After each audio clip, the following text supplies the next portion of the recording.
September 27th, 1941. Richmond, California. A crowd of shipyard workers, naval officers, and reporters gathered around Shipway Number 1, their eyes fixed on their watches. They were about to witness something the experts had declared impossible. Henry Kaiser, a man who had never built a ship in his life, had made an outrageous claim. He could construct a 10-ton cargo vessel in less than 5 days. The admirals laughed, the shipbuilders scoffed. After all, traditional shipyards took 230 days to build a single Liberty ship. But as the clock started ticking on the SS Robert E. Peary, Kaiser wasn't sweating. He had a secret weapon, a revolutionary technique borrowed from an industry that had nothing to do with ships. And in the next 4 days, 15 hours and 29 minutes, he would prove everyone wrong and change the course of World War II. This is the story of how an audacious businessman took an impossible idea and built an armada that won the war.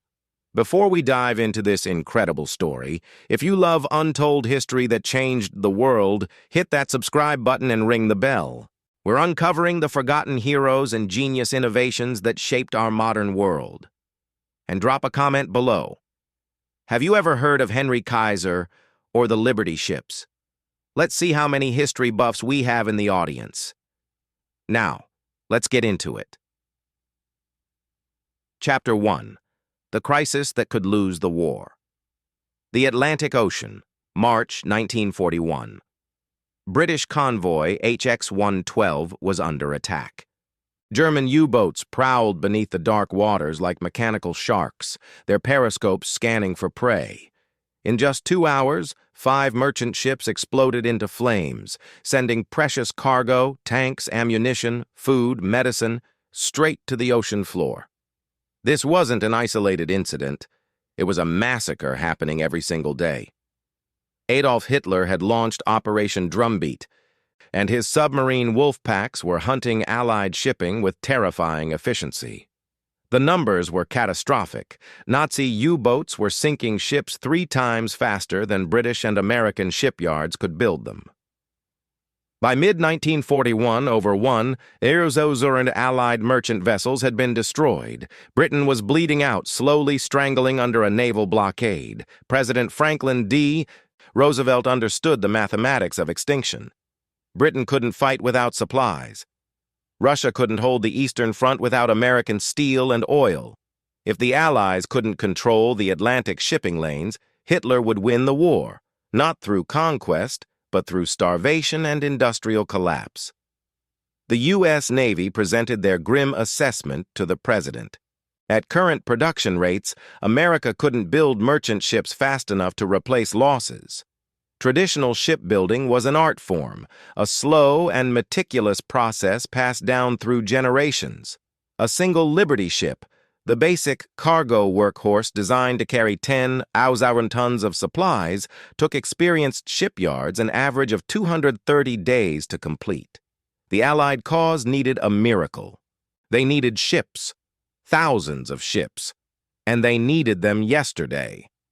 Enter Henry John Kaiser, a 59-year-old construction magnate who had never set foot in a shipyard as a builder. His resume was impressive, but seemingly irrelevant. He'd built roads, dams, and bridges. He'd helped construct the Hoover Dam and the Grand Coulee Dam, completing both projects ahead of schedule and under budget. But ships? Kaiser knew nothing about ships. That's exactly why he would revolutionize how they were built. In 1940, the British Purchasing Commission, desperate for hulls, approached American industrialists with a bold proposal. Could anyone mass-produce merchant ships using modern manufacturing techniques? Traditional shipbuilders dismissed the idea as insane. Ships weren't widgets you stamped out of a factory. Each vessel was a custom creation, hand-riveted by skilled craftsmen over many months. Kaiser saw it differently. He saw an engineering problem, not a sacred tradition. And engineering problems could be solved with innovation, efficiency, and the willingness to break every rule in the book. "I'd rather have a good engineer than a good shipbuilder," Kaiser famously declared, sending shockwaves through the maritime industry. The admirals and shipyard owners were furious. Who was this upstart who thought he could reinvent an industry thousands of years old? Kaiser didn't care about their anger. He cared about results. And he had a plan so radical, so counter to conventional wisdom, that it would either be remembered as genius or complete disaster. The race against time had begun. And Henry Kaiser was about to teach the world that sometimes the best person to solve an impossible problem is someone who doesn't know it's impossible. Chapter 2. The Revolutionary Idea. Nobody believed Henry Kaiser walked through the Todd, California shipyard in Richmond for the first time, watching workers crawl over the skeletal frames of ships in progress. Everywhere he looked, he saw inefficiency. Men hunched over steel plates with riveting hammers, creating joints one rivet at a time. Thousands upon thousands of rivets per ship. Each rivet had to be heated, positioned, and hammered by hand. It was skilled work. It was slow work. It was killing work that would lose the war.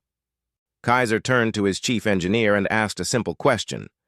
Why are we still doing this like it's 1890? The answer he got was the same one innovators have heard throughout history. Because that's how it's always been done. Kaiser had heard that phrase before. Right before he'd revolutionized dam construction by introducing massive bucket conveyors and innovative concrete pouring techniques. He didn't see tradition, he saw opportunity. His revolutionary idea came from an unlikely source, automobile manufacturing. Henry Ford had transformed car production with the assembly line, breaking complex construction into simple, repeatable steps that could be performed by less specialized workers. Kaiser wondered, what if we applied mass production principles to shipbuilding? But there was a critical problem. Cars were assembled with bolts and screws. Ships were riveted together, a process requiring years of training and incredible physical strength. You couldn't just hire farmers and factory workers off the street and expect them to become master riveters overnight.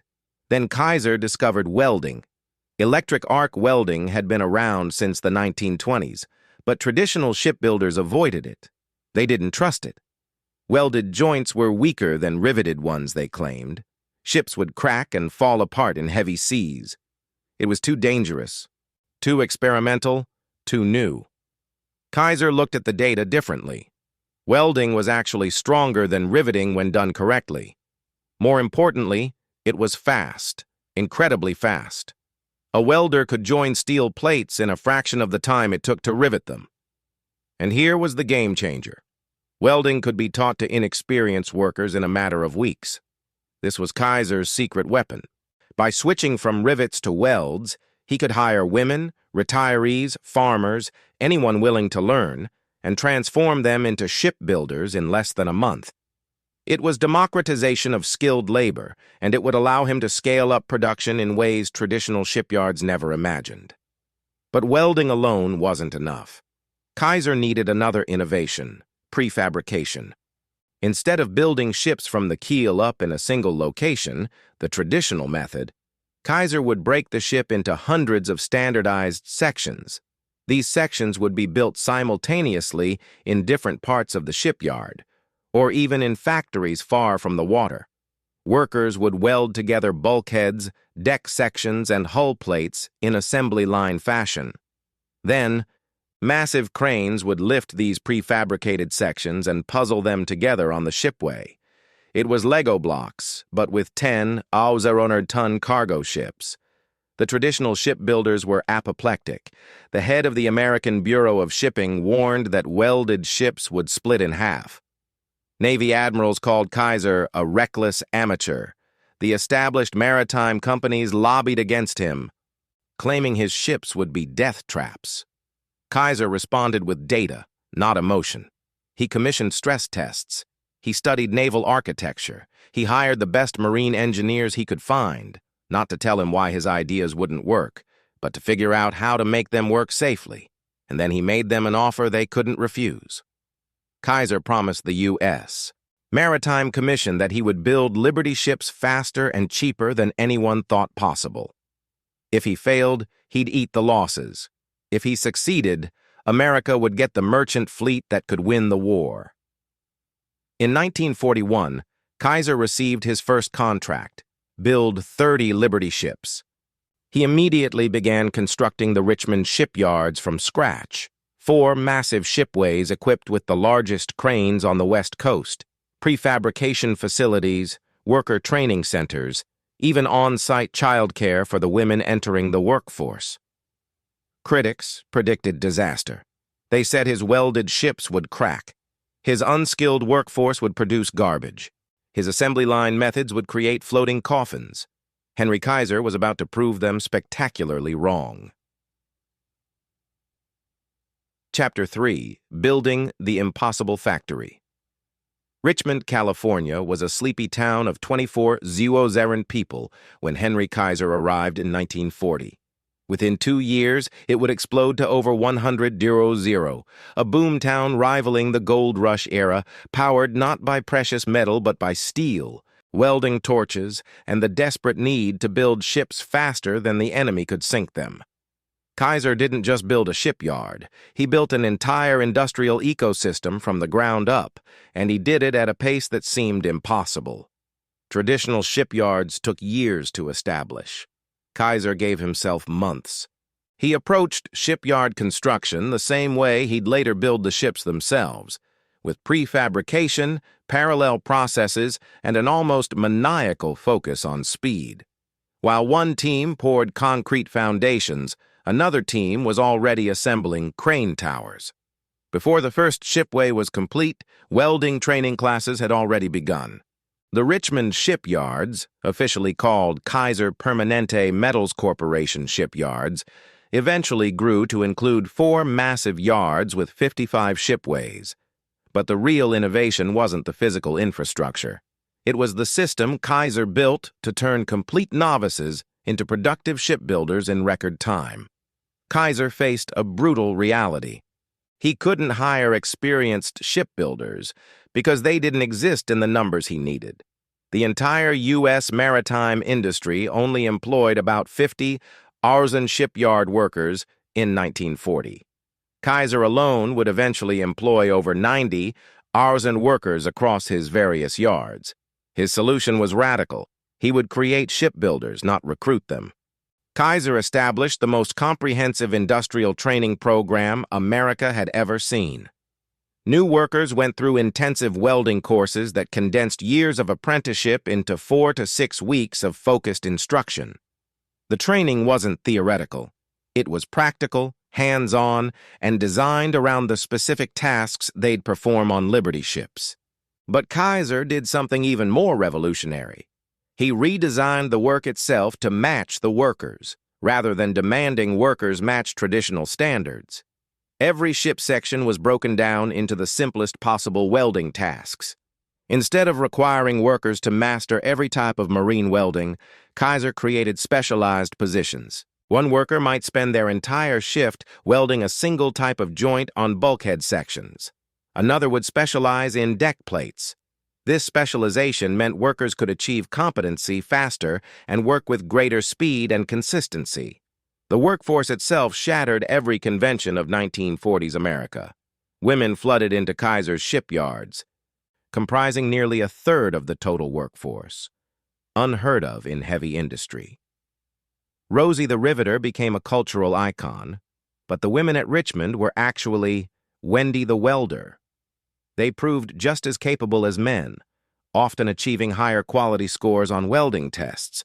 Kaiser also recruited African Americans, offering them skilled positions and equal pay at a time when much of American industry was still segregated.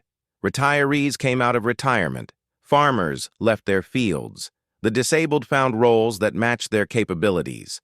Kaiser didn't care about your background, only whether you could learn, work hard, and produce quality results. To support this unprecedented workforce, Kaiser built an entire city infrastructure. He constructed housing projects, child care centers, medical facilities, cafeterias, and transportation systems. Workers could find an apartment, get health care, arrange child care, and start work all within the Kaiser ecosystem. This is where Kaiser Permanente Healthcare was born, a prepaid medical program Kaiser created to keep his workers healthy and productive. Today, it's one of America's largest healthcare organizations, a lasting legacy of those wartime shipyards.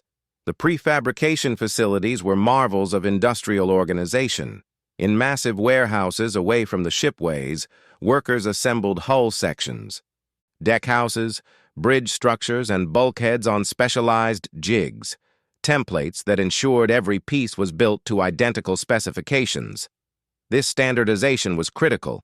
Liberty ships were based on a simple, proven British design, the tramp steamer. They weren't pretty. They weren't fast. Sailors jokingly called them ugly ducklings. But they were functional, reliable, and most importantly, they could be built with standardized parts. Kaiser took standardization to extremes.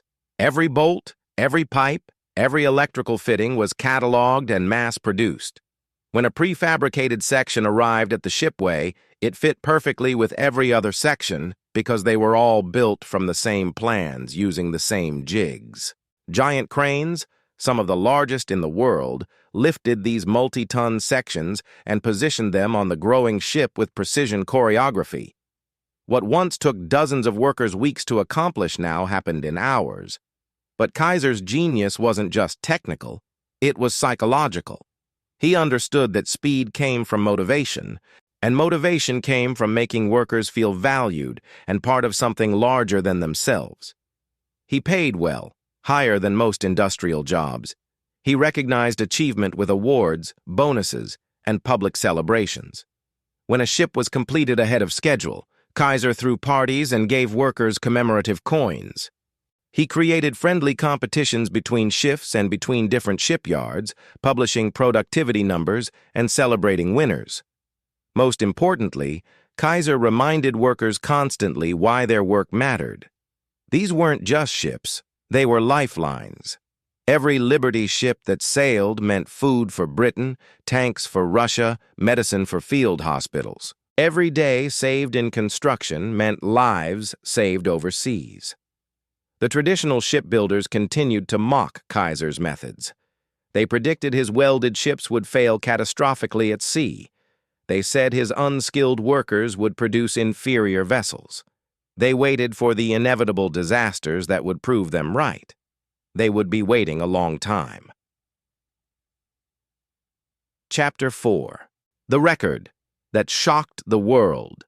By late 1942, Kaiser's Richmond shipyards had been in operation for over a year, and the results were already stunning. The average time to build a Liberty ship had dropped from 230 days to just 42 days. Kaiser's yards were launching ships faster than anyone thought possible, and they were proving seaworthy, reliable, and tough. But Henry Kaiser wasn't satisfied with fast. He wanted legendary. Kaiser understood propaganda and morale. He knew that breaking records, shattering them dramatically, would inspire his workers, intimidate the enemy, and prove to skeptics that his revolutionary methods weren't just working, they were superior. So he decided to attempt something audacious, build a complete Liberty ship in less than a week. The challenge went out to Kaiser's Richmond Yard No. 2. The ship would be the SS Robert E. Peary, named after the Arctic explorer. The rules were simple. Start with an empty shipway and measure the time until a fully functional, seaworthy vessel was ready for sea trials. Everything had to be done: hull welding, engine installation, electrical systems, plumbing, painting, testing. The traditional shipbuilding establishment dismissed it as a publicity stunt, impossible to achieve with any ship that would actually float. Even some of Kaiser's own engineers were skeptical. 7 days? That was beyond ambitious. It was crazy. But Kaiser had been preparing for this moment. Every efficiency, every innovation, every lesson learned from the previous ships would be deployed. The prefabrication facilities worked around the clock for weeks ahead of time, building and stockpiling every section needed. Cranes were positioned. Workers were trained on their specific tasks. The entire process was choreographed like a ballet. On November 8, 1942, at 12:01 a.m., the clock started. What followed was organized chaos on a scale never before seen in shipbuilding. Under blazing floodlights, welders worked in perfectly synchronized shifts, never stopping, never pausing. Prefabricated sections arrived at the shipway in a continuous stream, lifted by cranes and positioned with mathematical precision. The keel went down first, secured to the blocks. Within hours, the first hull plates were being welded in place. By the end of the first day, the basic hull shape was recognizable. By day 2, the entire hull was substantially complete, a process that traditionally took months. Day 3 saw the installation of the engine and boilers. Massive cranes lowered the 140-ton triple-expansion steam engine into the engine room with millimeter accuracy. Simultaneously, other teams installed the propeller shaft, rudder, and steering gear. By day 4, electricians were running wiring while plumbers installed the miles of pipes needed for ballast, fuel, and water systems. The deckhouse was welded in place. The bridge took shape. Day 5 brought the installation of the ship's masts, cargo booms, and deck equipment. Interior spaces were fitted out.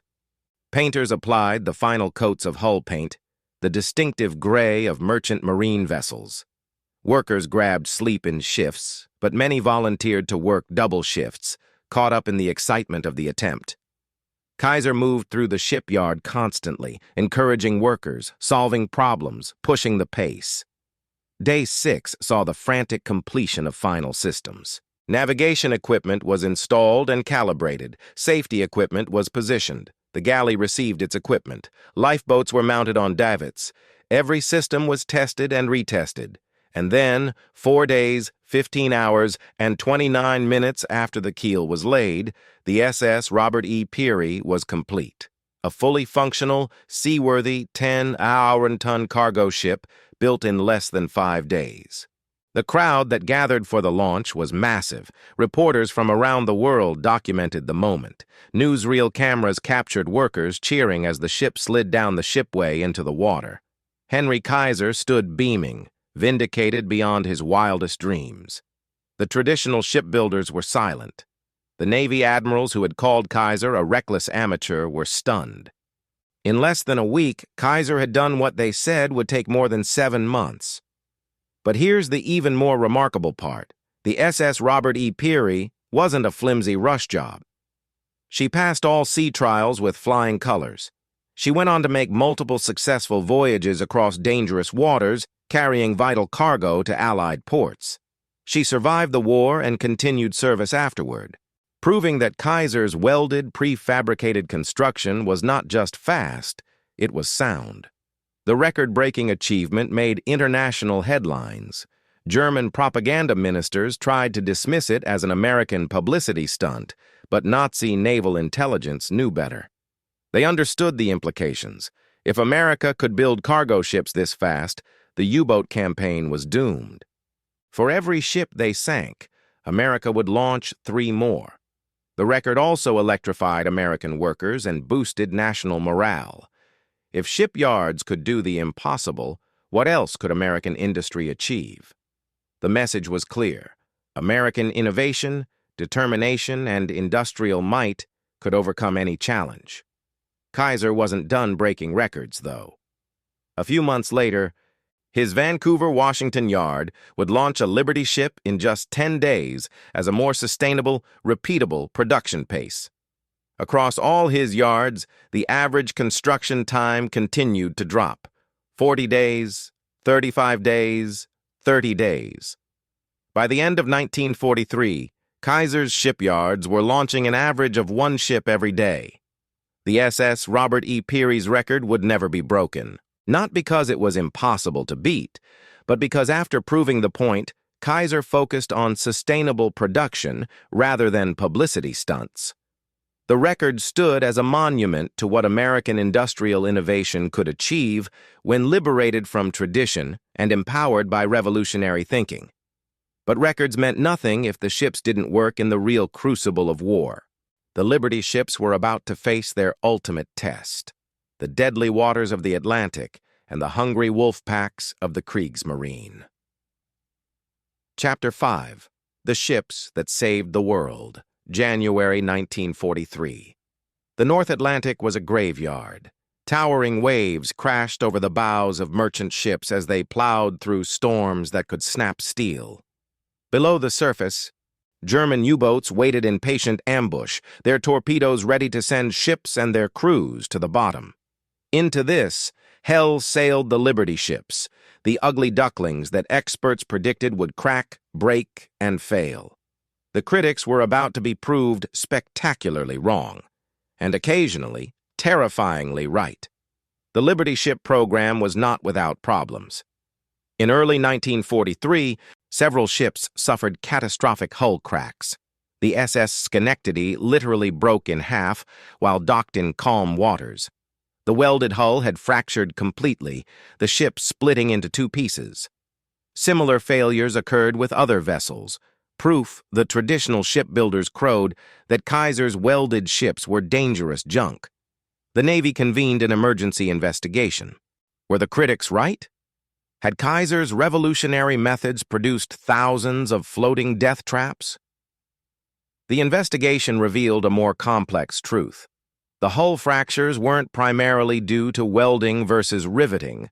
They were caused by a combination of factors including steel quality issues, stress concentration at sharp corners, and brittle fracture in cold water. Some of the steel supplied by mills had quality control problems. The ship design had square hatch corners that created stress points. Kaiser's response was swift and comprehensive. He didn't make excuses or point fingers. He fixed the problems. Engineers redesigned hatch corners to be rounded, distributing stress more evenly.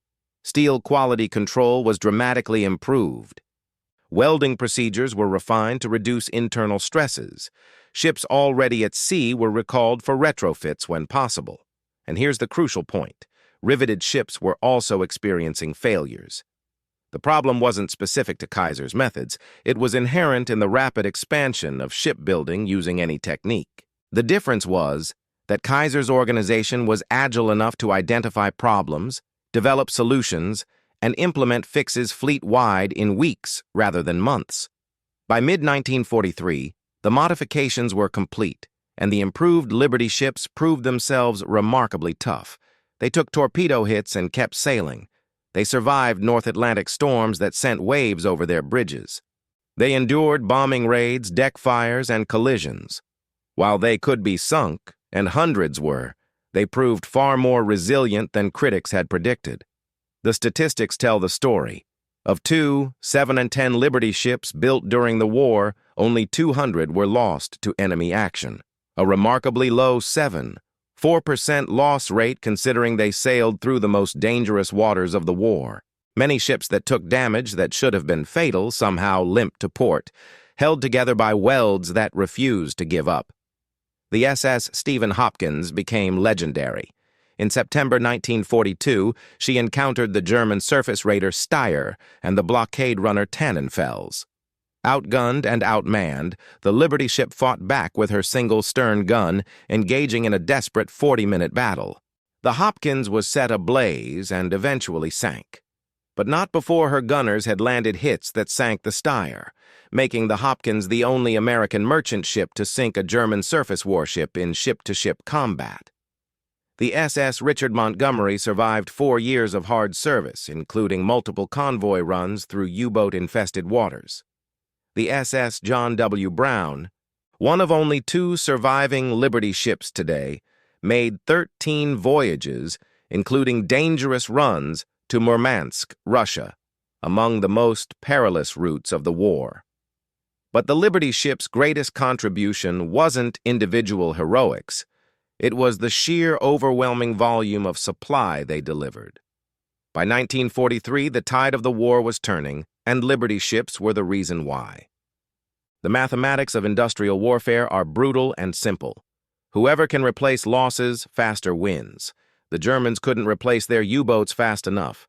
The Allies, thanks to Liberty ships, could replace merchant tonnage faster than it could be sunk. In 1942, at the height of the U-boat threat, German submarines sank approximately 6 million tons of Allied shipping. That same year, American shipyards, led by Kaiser's revolutionary methods, produced over 8 million tons of new merchant ships. The Americans were winning the replacement race. By 1943, the gap widened dramatically. U.S. shipyards launched 19 million tons of merchant shipping, while improved anti-submarine warfare and convoy tactics reduced losses. The German admirals realized with horror that they could no longer win the Battle of the Atlantic. For every merchant ship sunk, 3 more appeared. The wolf packs were being overwhelmed by an industrial tidal wave they couldn't stop. Liberty ships carried everything: tanks and trucks, fighter planes disassembled in crates, millions of tons of ammunition, food, medicine, fuel, locomotives, railroad tracks, cement, steel beams, uniforms, boots, and the 1,000 other items modern armies consume in vast quantities. They carried the material that sustained Britain through her darkest hours. They delivered the supplies that enabled the Soviet Union to hold and eventually push back the German invasion. They transported the equipment and soldiers for the North Africa campaign, the invasion of Sicily, the D-Day landings, and the island-hopping campaign across the Pacific. General Dwight D. Eisenhower later wrote that Liberty ships were one of the key weapons that won the war. Without them, he stated, the Allies couldn't have maintained the supply lines necessary for sustained offensive operations. Stalin, no friend of capitalism, grudgingly admitted that American production, especially the merchant fleet, had been essential to Soviet survival. The Liberty ships that braved the Arctic convoys to Murmansk delivered 400 zero-iron trucks, 7,000 tanks, and vast quantities of ammunition and food that kept the Red Army in the fight. By war's end, 2 710 Liberty ships had been built by 18 American shipyards. Kaiser's yards alone produced 746 of them, more than a quarter of the total, built faster and often cheaper than anyone else. His Oregon Shipbuilding Corporation, Richmond Yards, and Vancouver operations became the gold standard for wartime production efficiency. The ships that experts said would crack apart instead became the steel bridge that carried Allied victory across oceans. The welded hulls that traditional shipbuilders condemned as dangerous proved themselves in the harshest conditions imaginable. Henry Kaiser's impossible revolution had succeeded beyond even his own ambitious expectations. But the impact of his innovations would extend far beyond World War II. Chapter 6. The Legacy That Changed Everything. When the guns fell silent in 1945, the world found itself with a massive surplus of Liberty ships. Over 400 vessels had survived the war, and suddenly nobody needed them. The U.S. Maritime Commission faced a logistical nightmare. What do you do with thousands of now obsolete cargo ships? The answer would reshape global trade, transform developing economies, and prove that Kaiser's revolution had impacts far beyond winning World War II. Many Liberty ships were sold for scrap, their steel recycled into the peacetime economy, but hundreds were sold to shipping companies around the world at bargain prices. For $500, $1 to $700, $1, a company could buy a fully functional cargo ship that had cost $2 million to build just 2 years earlier. Greek shipping companies, devastated by the war, bought Liberty ships and rebuilt their merchant fleet, eventually becoming a dominant force in global shipping. Italian, Norwegian, and British companies did the same. Liberty ships became the backbone of post-war commercial maritime trade, sailing under dozens of flags. Developing nations used Liberty ships to establish their own merchant marines, breaking the monopoly of traditional maritime powers. The vessels were simple enough to operate and maintain without requiring sophisticated infrastructure. They democratized ocean transport, just as Kaiser had democratized shipbuilding.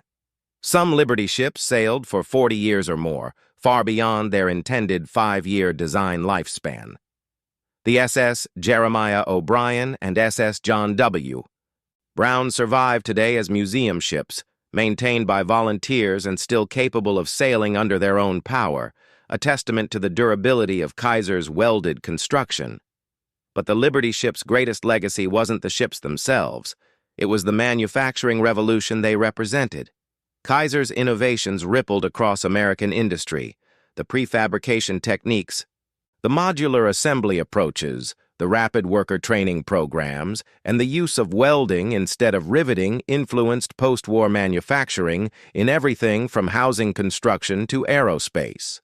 The post-war housing boom used prefabrication and modular construction techniques pioneered in Kaiser's shipyards. The same engineer who designed Liberty ship sections designed prefabricated homes that could be assembled rapidly to address the housing shortage facing returning veterans. The aerospace industry adopted welding and prefabrication extensively. The lessons of breaking complex assemblies into standardized modules that could be built simultaneously and assembled rapidly became standard practice in aircraft manufacturing. Kaiser himself moved into other industries. Kaiser Aluminum became a major force in the aluminum industry.